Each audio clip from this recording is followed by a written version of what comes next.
All right, let's rip off the Band-Aid here and start some voice notes. I really love the timing of this as we're coming into the deepest, darkest part of the year. You two have been in conversation, but we've solidified, I guess, this configuration of the group now, and it feels like some really cool dark witch shit. I just really love this timing, and I also kind of like the symmetry. Maybe symmetry isn't the right word, but the new moon is today, 2 days before the solstice, which is on Sunday. And this phase of the moon cycle is also the darkest phase of the moon cycle. And it's kind of really beautiful timing that they're linked up, because last year they were a week apart. And so I just think that double layer of darkness is really interesting.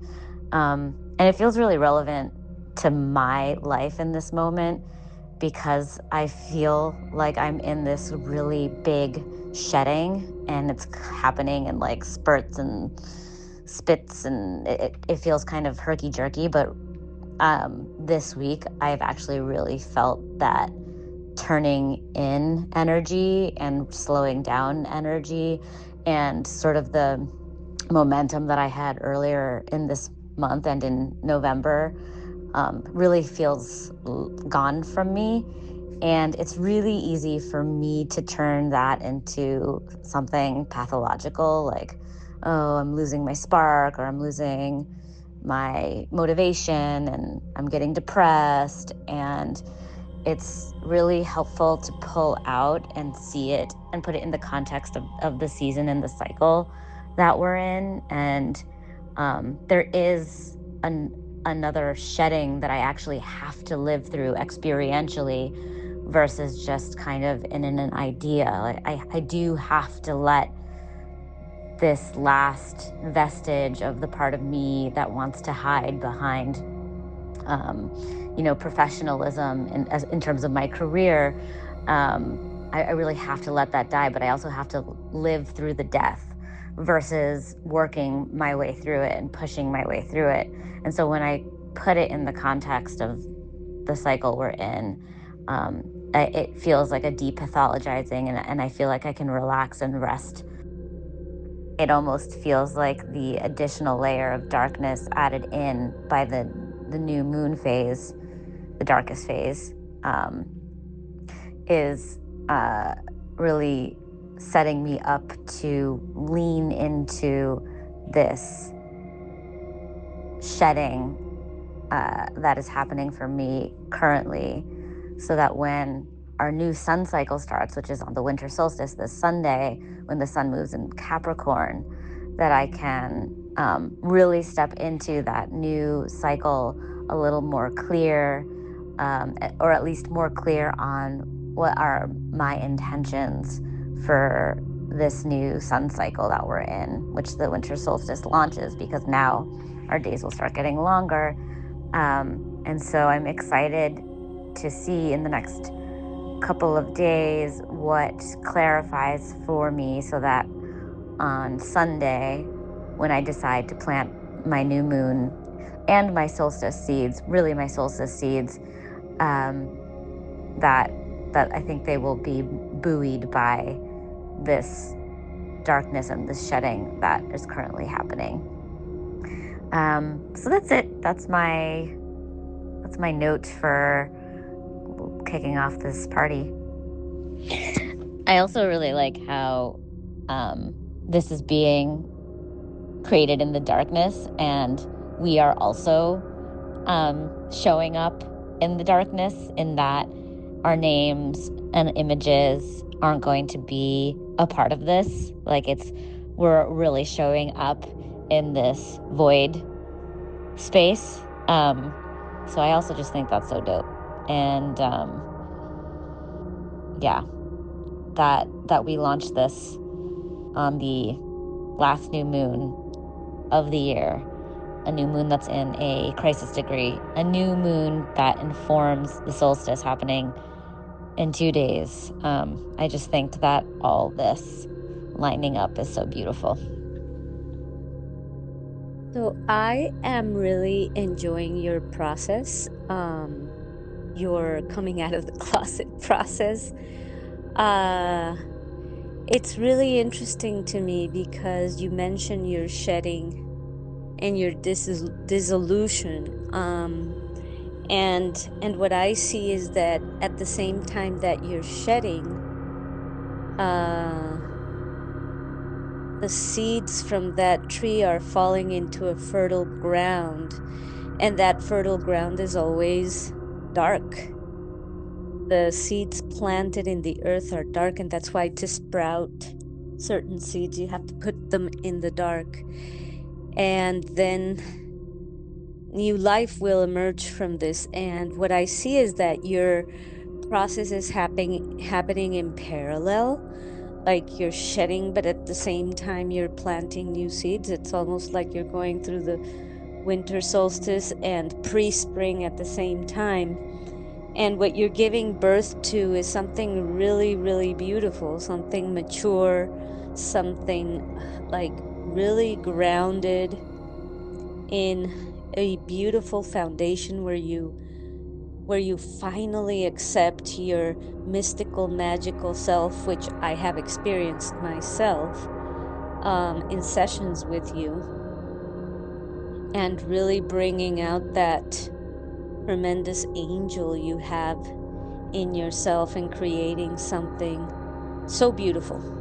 So I just have to say that this process of observing you shed and plant the seeds that will germinate very soon at the same time is really, really interesting, because it's almost as though you're attuned to two different cycles of nature at the same time.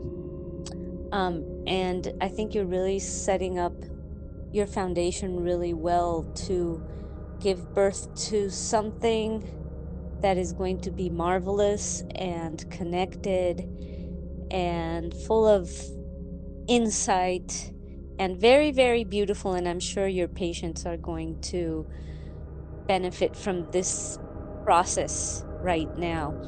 Um, During class the other day, uh, something that I found really interesting was said, and this is that the shaman must be, um, I'm going to paraphrase, must be like eviscerated and dismembered by her ancestors before they can begin to practice and connect their heart to the cosmos.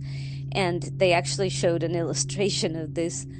And I think that that's it, you know. I think that's it. You have to be dismembered and then remembered in a completely different and new configuration.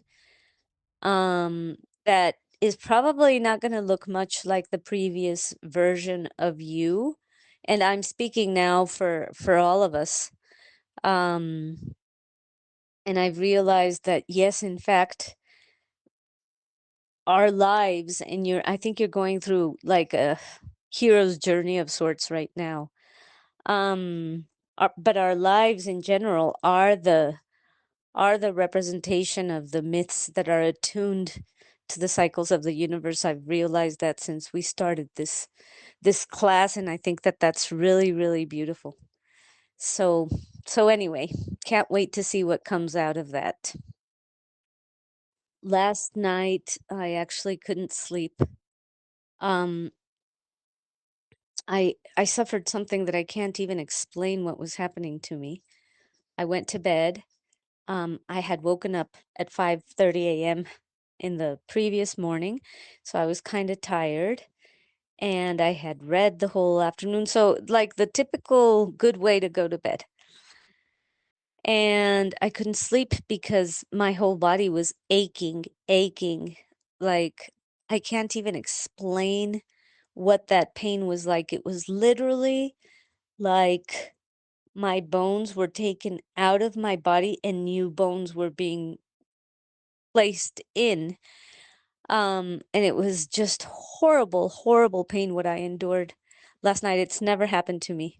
But it really kind of evoked that image also of the dismemberment and putting back together. I think I've been a little obsessed with those concepts, those ideas, those images that they took hold of my subconscious, and now they're the subconscious is taking over the body.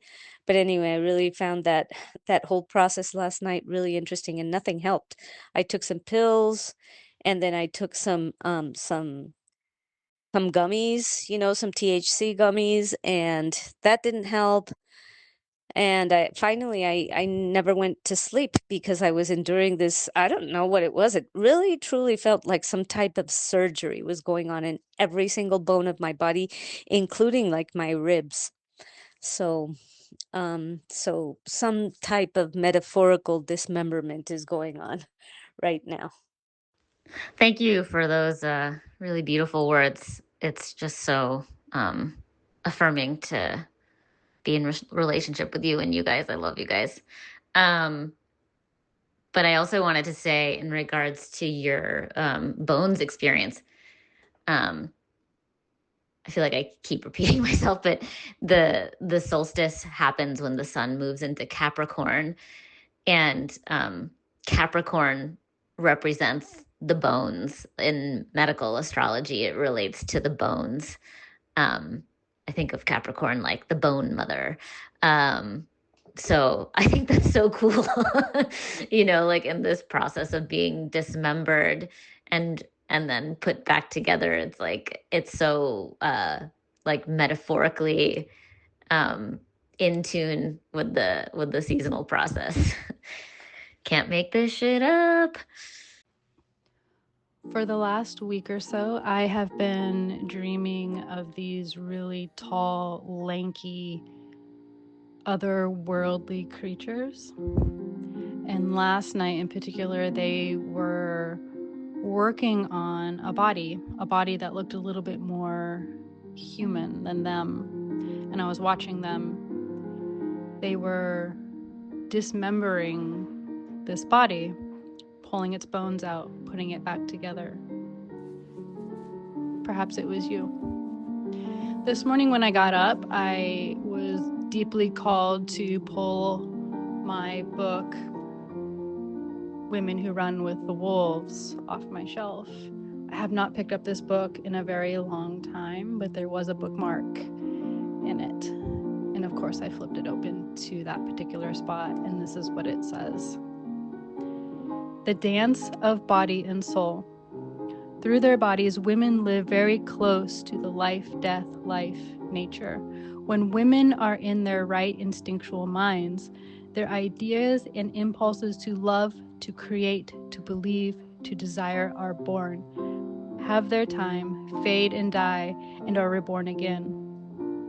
One might say that women consciously or unconsciously practice this knowledge every moon cycle of their lives. For some, this moon that tells the cycle is up in the sky. For others, it is a skeleton woman who lives in their own psyches.